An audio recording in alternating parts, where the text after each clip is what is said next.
Good evening, everyone. Welcome to the Monday, April 19th edition of StudentLoanJustice.org. My name is Alan Collins. We are StudentLoanJustice.org. We are the oldest, largest, and pretty much only true, absolutely grassroots group fighting only and totally for student loan justice.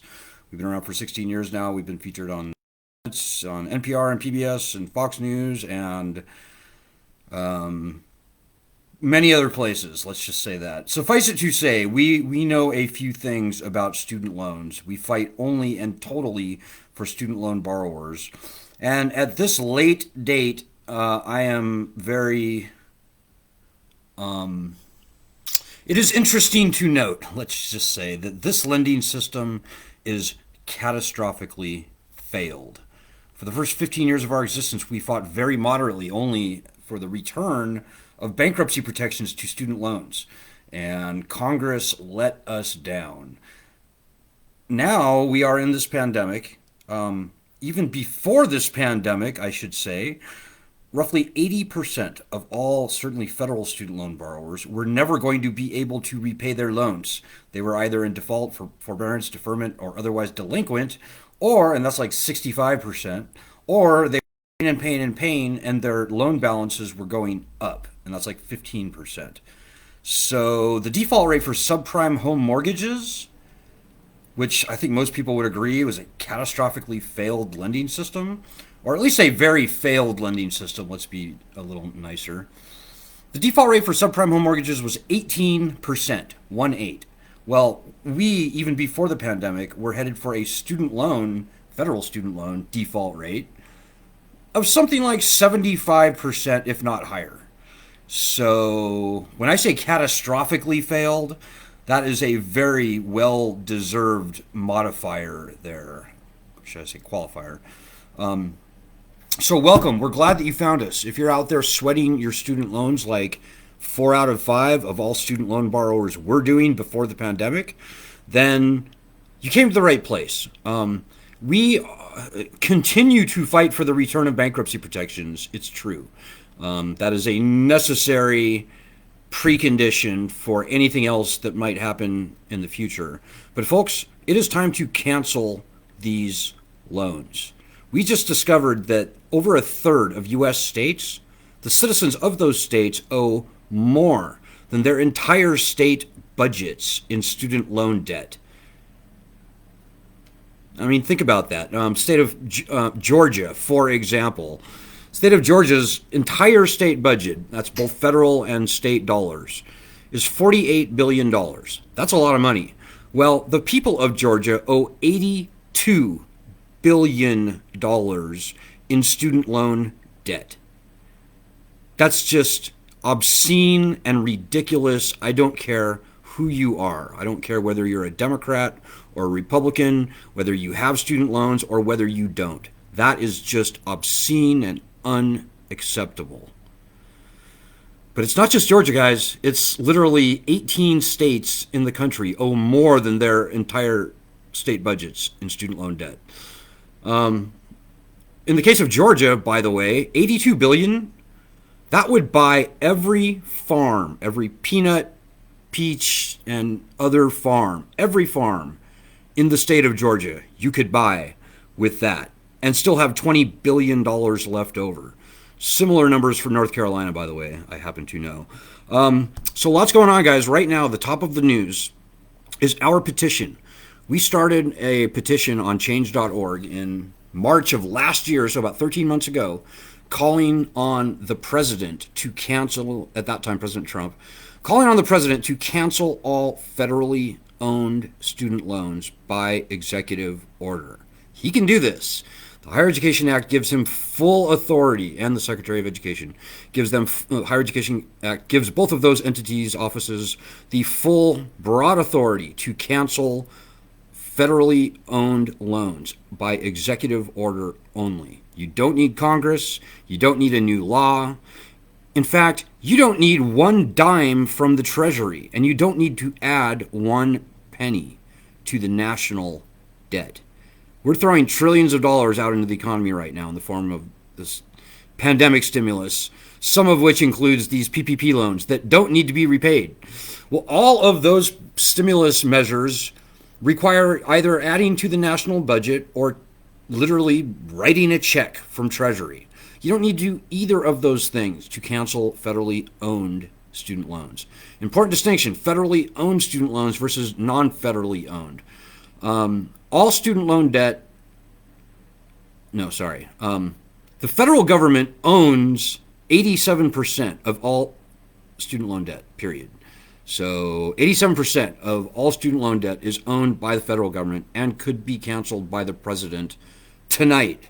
Like right now, President Biden could indeed cancel all of these loans. He needs to do this. It is a catastrophically failed lending system. And we were a voice in the wilderness with our petition for many, many months. It wasn't until we started getting really big and started getting reported on in the media like Fox News and Newsweek and other places that Elizabeth Warren and Chuck Schumer embraced the concept, and now today it is at the top of the news. Probably thanks to them more than thanks to us, but hey, whatever. It started with us. So I hope that you guys are all thrilled. I'm very thrilled to report that right now as we speak, we've got about 999,000 like 284 signatures on that petition. So with maybe not much luck at all, I think we should cross the 1 million signature mark. I'm going to go out on a limb and say tonight. So by the time we wake up tomorrow, not that you're going to check, but I am.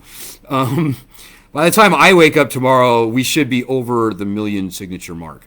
So that's really good, guys. It should help us tremendously getting more media attention. Something about just having over 1 million versus like almost 1 million. It's just kind of a thing. So that's really good. But guys, I have to be honest with you. We could and should have done this months and months ago. There are 55 million people in the country who either have student loans or are co-signed on them. 80% of them were never going to be able to repay their loans even before the pandemic. So that's like 40 million people who should be signing our petition. And by the way, our petition calls not only for the president to cancel all, not up to $10,000, not up to $50,000 in federal student loan debt. Our petition also calls for the president and Congress to return bankruptcy protections to all of the student loans that the president cannot cancel administratively. That's a very important thing. In fact, getting bankruptcy returned to all student loans, truly, it's more important than whatever loan cancellation the president might do. Because right now, folks, I'm telling you, the up to $10,000 stuff we're hearing, the up to $50,000 stuff, it's nonsense. It's going to come to nothing. If the Department of Education has its way, whatever loan cancellation Biden might do is going to be a trick. It's not going to happen. You're not going to get $50,000 of your loans canceled. You just aren't. It's not going to happen. It's going to be a fake. It is a machination, I think you might call it, because our opponents, the people who want to keep this lending system going and ruining another generation upon the tens of millions of people that they've already ruined, our opponents would love to do a fake, sounds good, but actually is just ridiculously stupid, that doesn't help anybody, loan cancellation action, where they go, yeah, look, we're canceling loans, and they don't actually cancel loans. It will mean almost nothing for anybody, and bankruptcy rights remain gone from the loans. That is our number one priority for the bad guys who have erected this lending system against us in Washington, D.C., maybe in Wall Street, maybe other parts of the country, but mainly Washington, D.C. Folks, we can't let ourselves be fooled by that. We let ourselves get fooled by this in 2007 when the so-called student advocates, I won't name any names, NCLC, TICAS, U.S. PERGs, people were supposed to be fighting on our side, went to great lengths to kill the push for bankruptcy protections so that they could introduce these wonderful loan cancellation programs, like, for example, public service loan forgiveness and income-based repayment, IBR. Well, what do we know now here, 15 years later?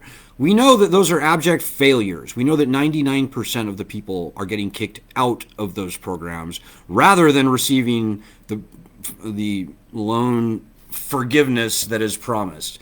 We're going to see similar numbers for IBR. Folks, don't trust it. And don't believe what you see in the media, I should say also. People you think are good guys, maybe not. You never know. There's some very tricky people in and around this lending system. We have learned the hard way. But we've been fooled. We've seen all the tricks and the traps.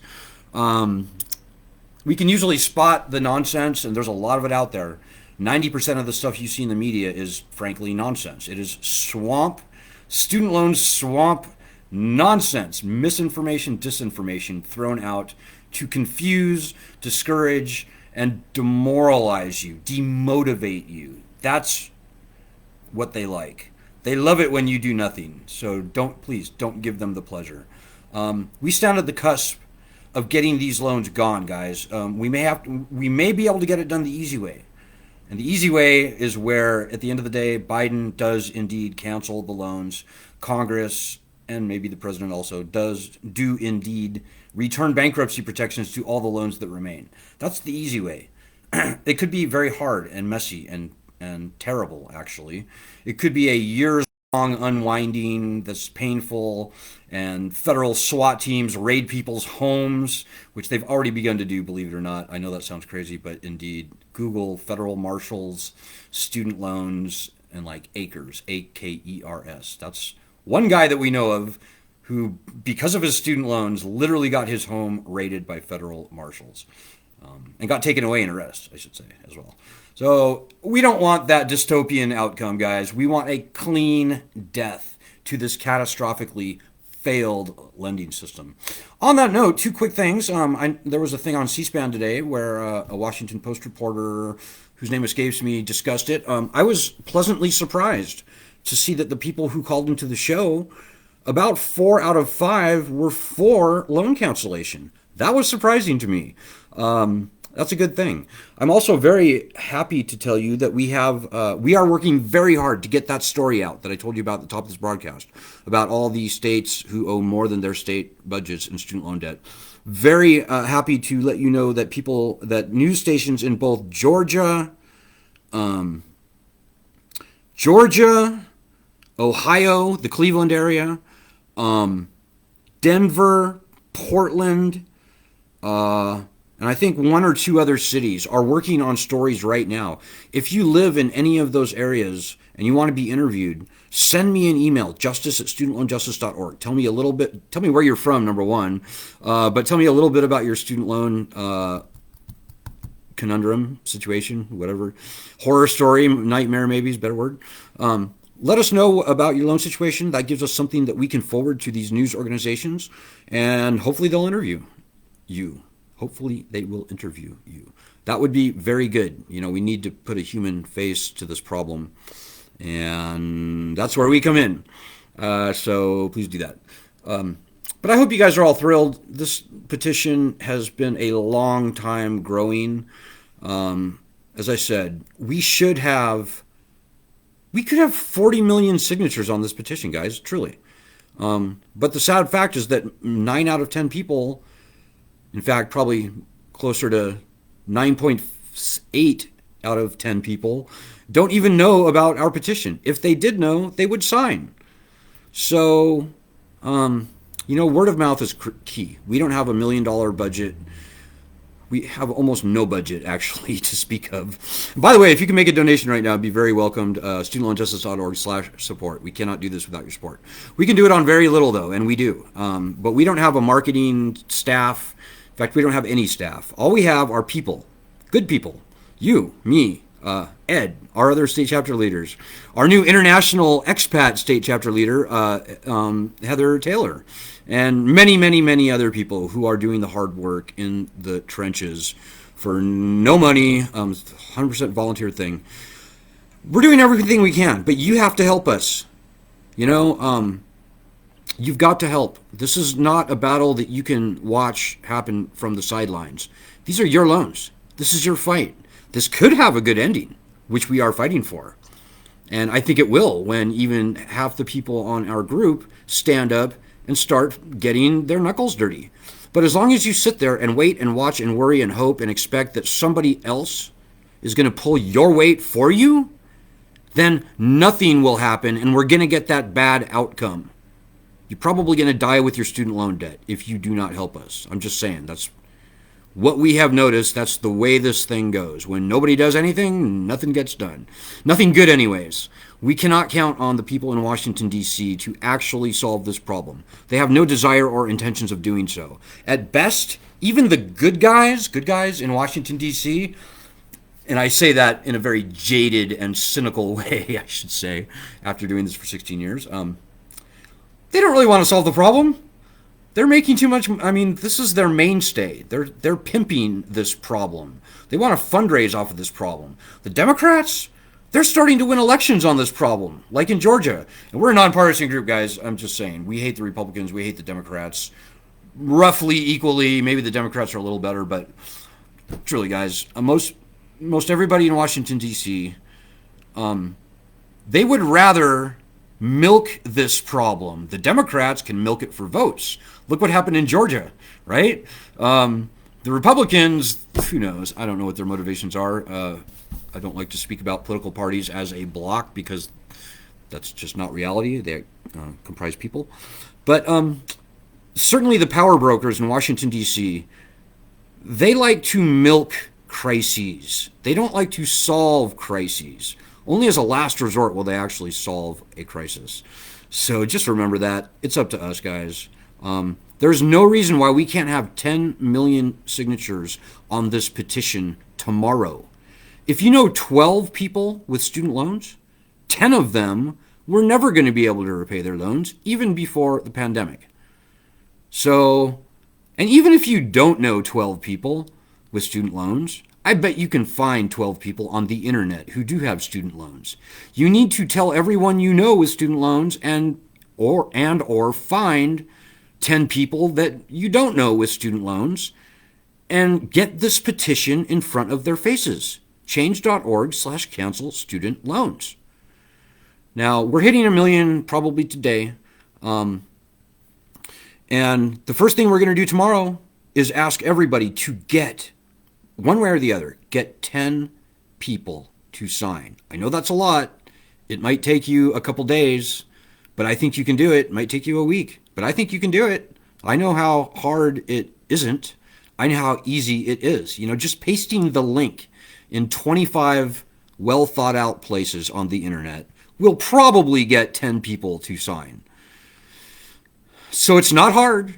But everybody who's already signed has got to make the effort. If everybody did, let's say tomorrow, for example, then probably by Wednesday, we would have 11 million signatures on the petition.